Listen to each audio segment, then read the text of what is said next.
Marcos 12, versículo 13. Marcos 12, versículo 13, onde fala sobre a questão do tributo, né? Marcos, capítulo 12, versículo 13.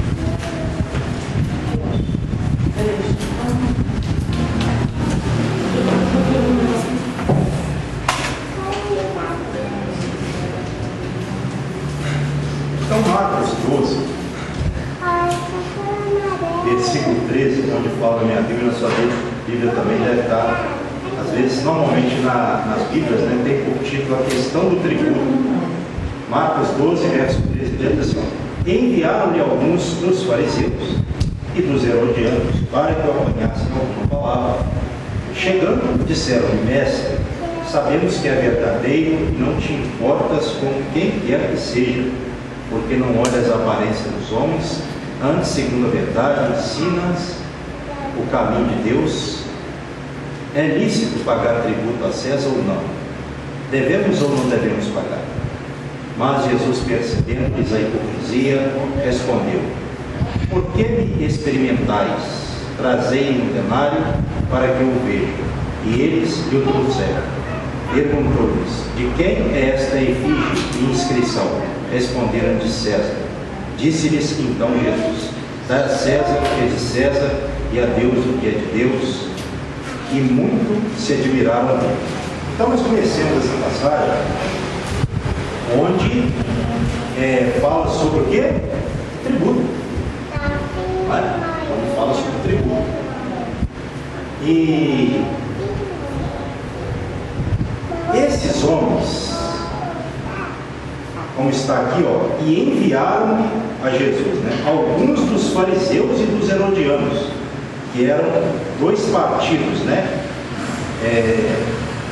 Um religioso, que era o fariseu com tendência política, e o partido dos herodianos era o partido político, entendeu? E eles às vezes se uniam para tentar pegar Jesus, certo? Como aqui. Então eles foram enviados para apanhar Jesus em alguma palavra. Aí eles perguntaram a ele, quando eles chegaram a Jesus: mestre, sabemos que és verdadeiro e não te importas com quem quer que seja, porque não olhas a aparência dos homens.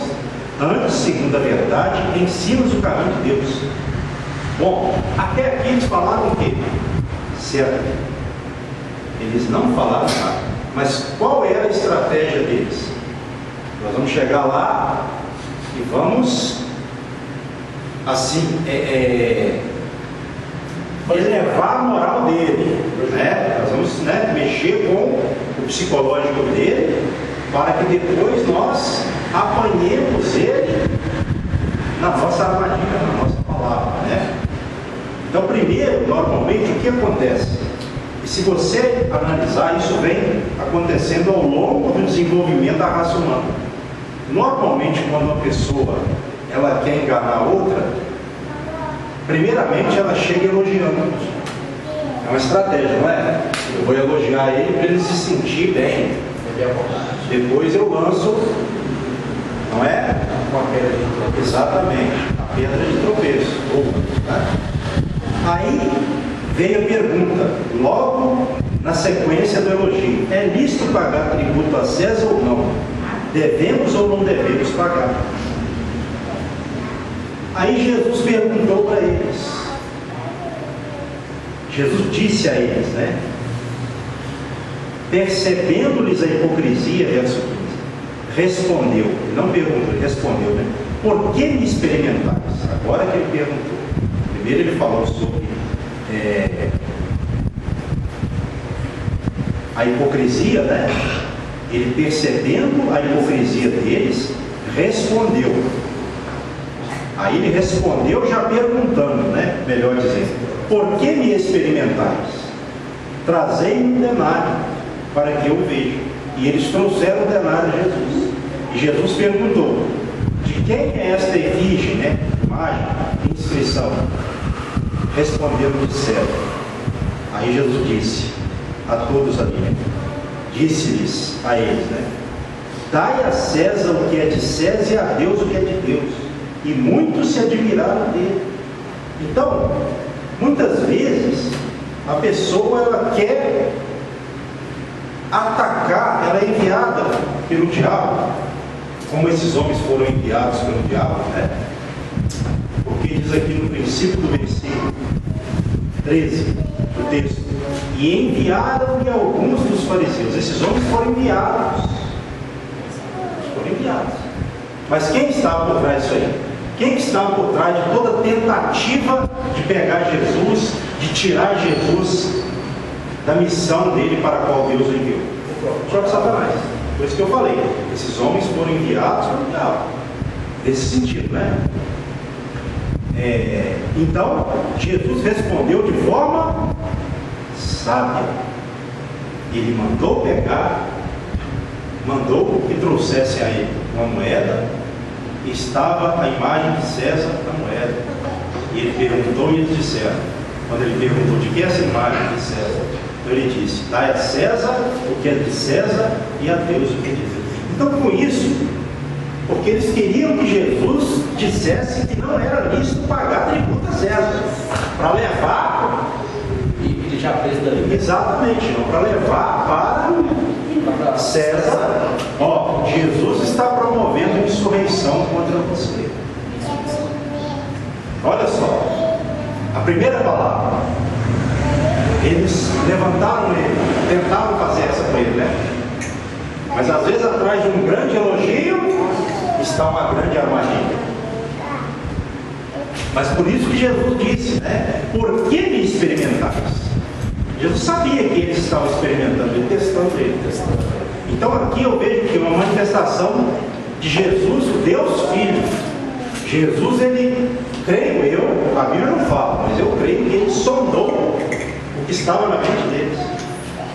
Eles estavam experimentando ele, testando ele para pegar ele. Entendeu? Nem sempre que uma pessoa elogia a outra quer dizer que ela está elogiando com má intenção. Nesse caso aqui foi. Então cada caso está. Você não pode achar que todo mundo que vem, de repente você faz uma obra boa, digna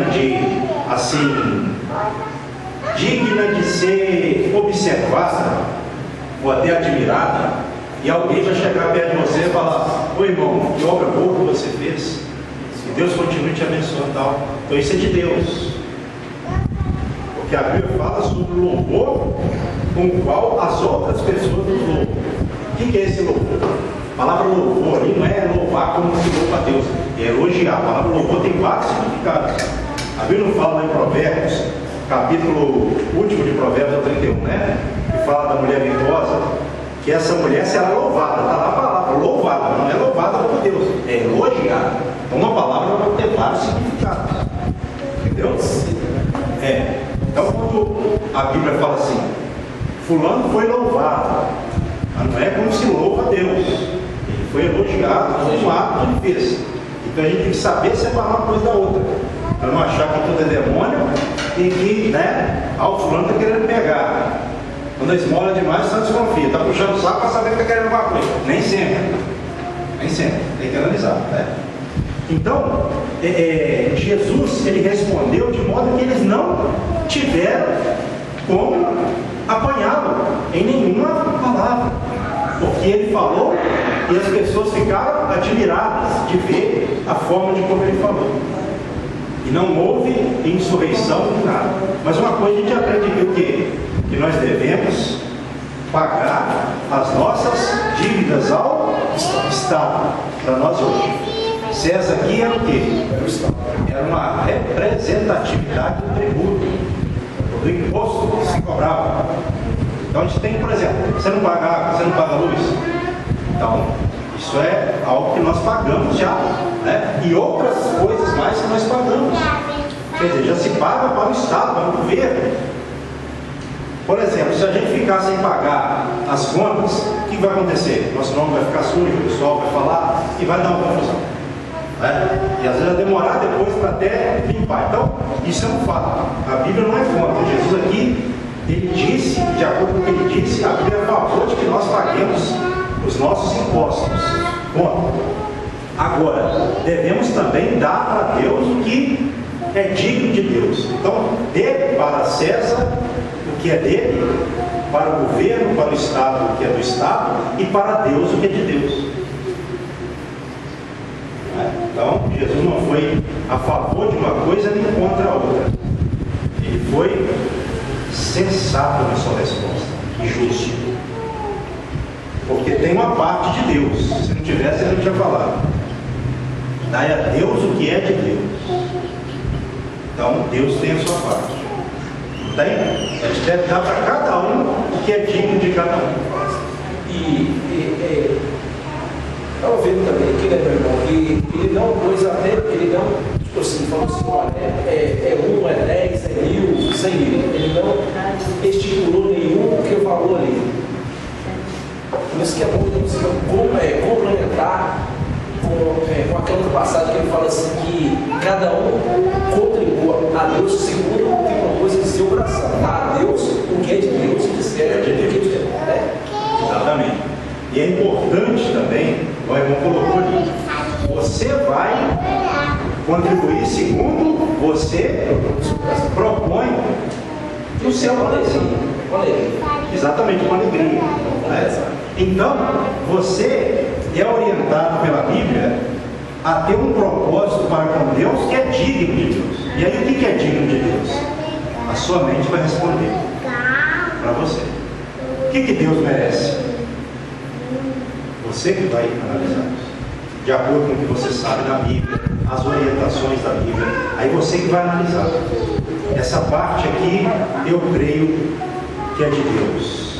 Então, vou dar pela fé. Pronto. Está vendo?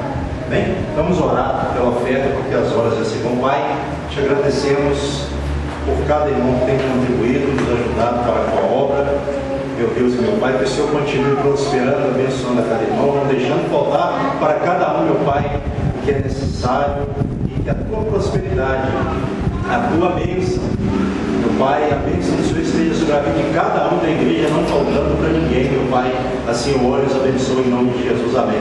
E graças a Deus. Se alguém tiver trazido a sua contribuição, pode colocar no gasofilácio. Se não trouxe também, não tem problema, essa é a casa do Senhor, bem? E nós já vamos isso, né? Depois a gente vai